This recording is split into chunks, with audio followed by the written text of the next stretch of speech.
박인기 목사의 바로 알고 바로 믿자. 술 취한 교회들.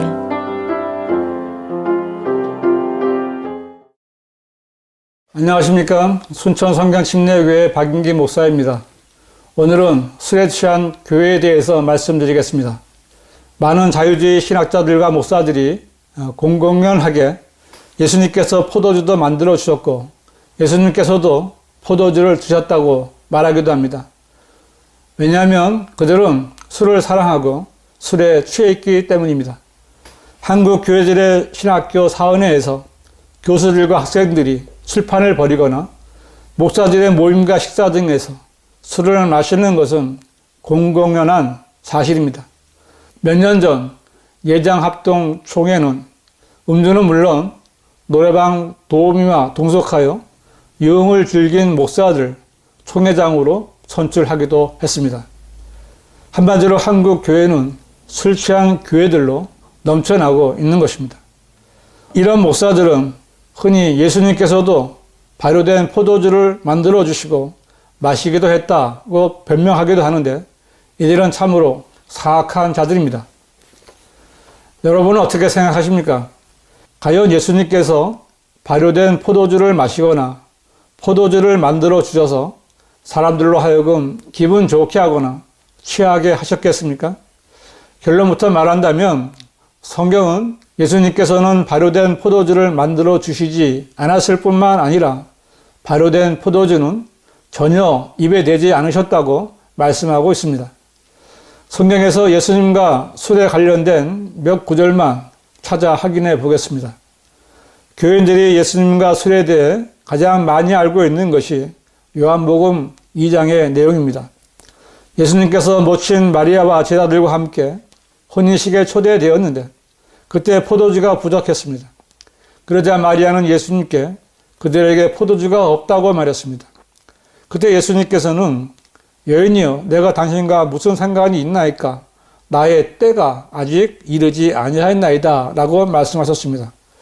이것은 예수님께서 내가 아직 피를 흘릴 때가 되지 않았다는 뜻으로 말씀하신 것입니다. 성경에서 포도주는 종종 피를 상징하고 있습니다. 그럼에도 마리아는 종들에게 그가 너희에게 무엇을 말씀하시든지 그대로 행하라고 말합니다. 그리고 거기에는 큰 물통이 6개가 있었는데 예수님께서는 그 집의 종들에게 통을 물로 채우라고 말씀하셨고 종들이 그 통들의 아구까지 물을 채웠습니다. 그러자 예수님께서 이제 떠다가 잔치를 주관하는 사람에게 가져다 주라고 말씀하셨고 종들이 그것을 가져다 주니 잔치를 주관하는 사람이 그 맛을 보고 신랑을 불렀습니다. 그는 신랑에게 누구나 처음에는 좋은 포도주를 내었다가 사람들이 마신 다음에 덜 좋은 것을 내는데 당신은 지금까지 좋은 포도주를 간직해 두었도다고 말했습니다. 이것은 예수님께서 처음 기적을 행하시고 자신의 영광을 나타내신 것인데 간단히 말하면 물이 변하여 포도주가 된 것입니다.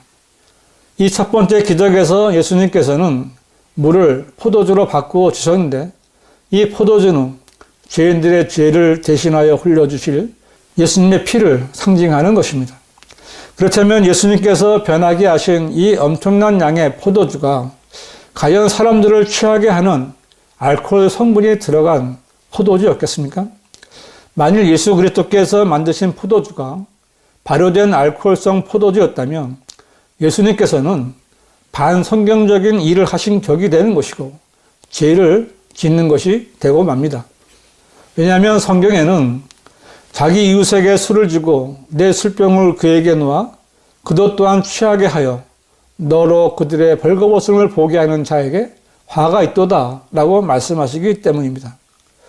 여러분은 예수님께서 율법을 범하는 죄를 지으면서까지 자기 이웃에게 술을 주셨다고 생각하십니까? 예수님께서는 마시고 취하는 묵은 포도주를 만들어 주신 것이 아니라 아주 맛이 좋고 신선한 새 포도주를 만들어 주신 것입니다. 성경을 읽으면서 주의해야 할 단어가 있는데 그 중에 하나가 바로 포도주입니다. 영어 킹 제임스 성경은 포도주를 와인이라고 표기하고 특별히 새 포도주, 뉴 와인, 또 묵은 포도주, 올드 와인이라고 구분할 때도 있습니다.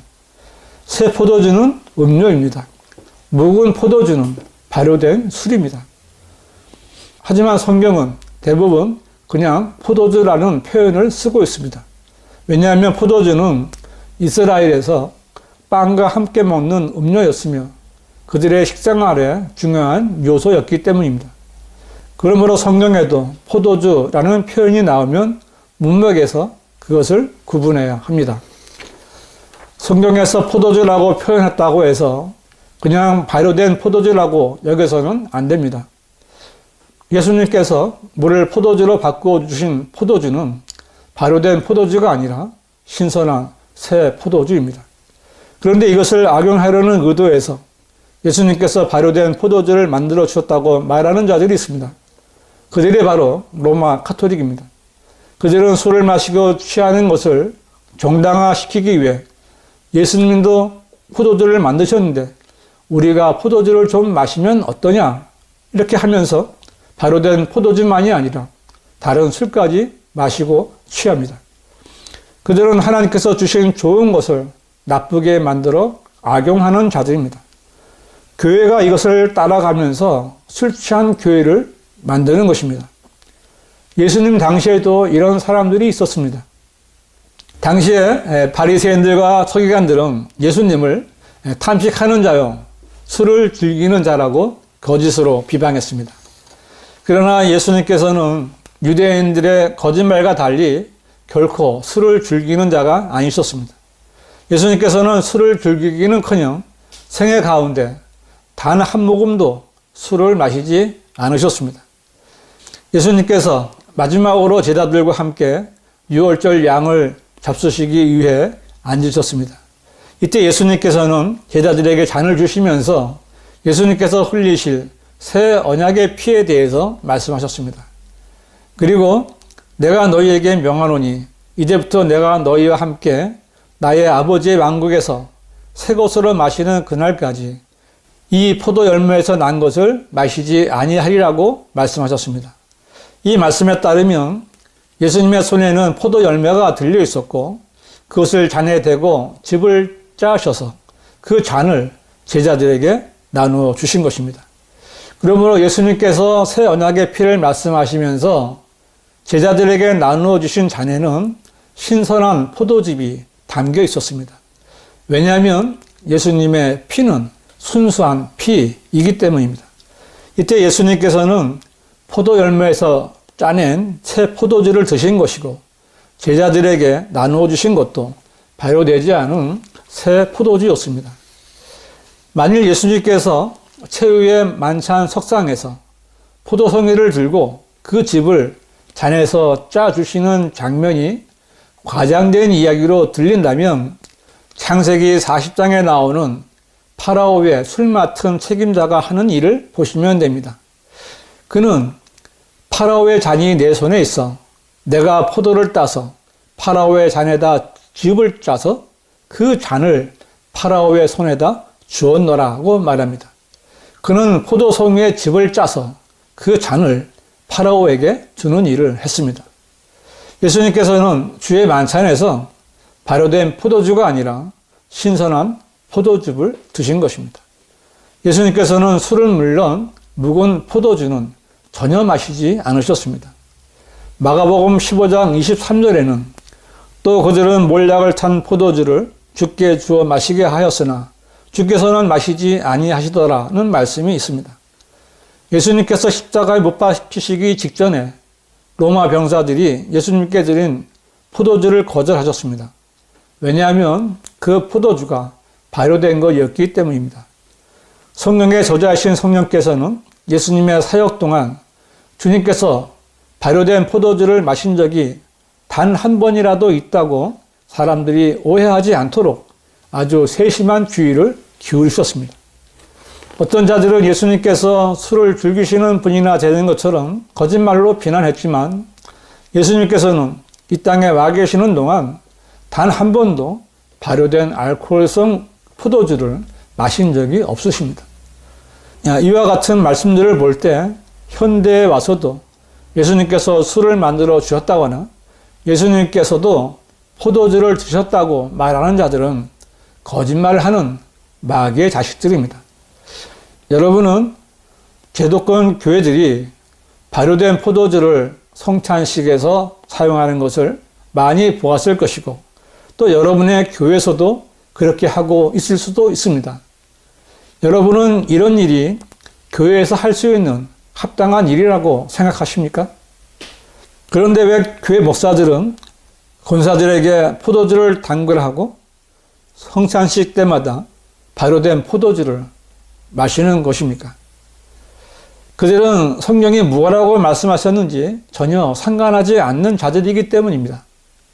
교단 교회들이 교회 안에서 예수님께서 한 번도 마시지 않은 발효된 포도주를 마시면서 성찬식을 한다는 것은 참으로 악하고 가증한 일이 아닐 수 없습니다.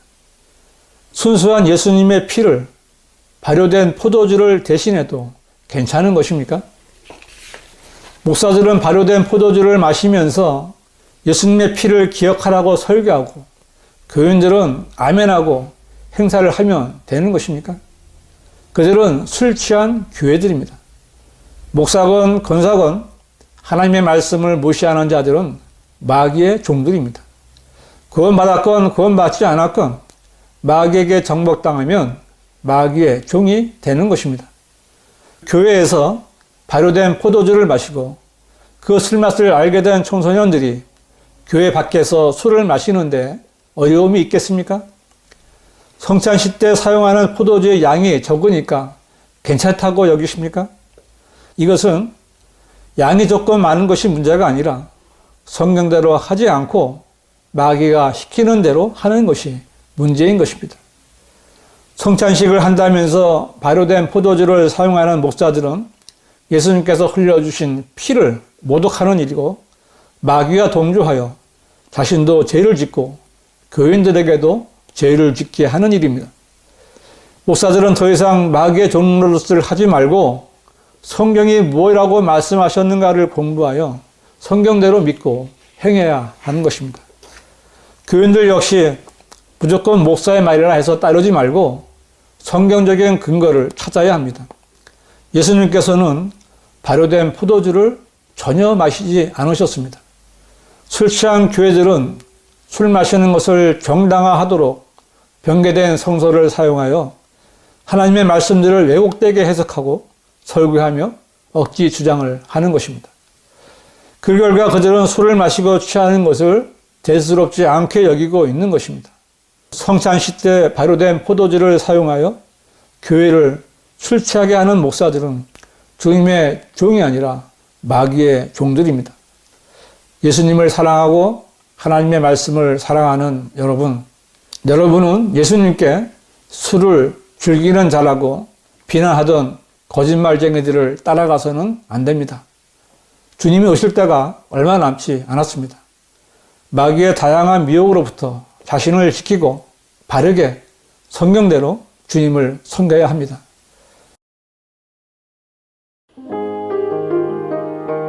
지금까지 박인기 목사의 바로 알고 바로 믿자였습니다.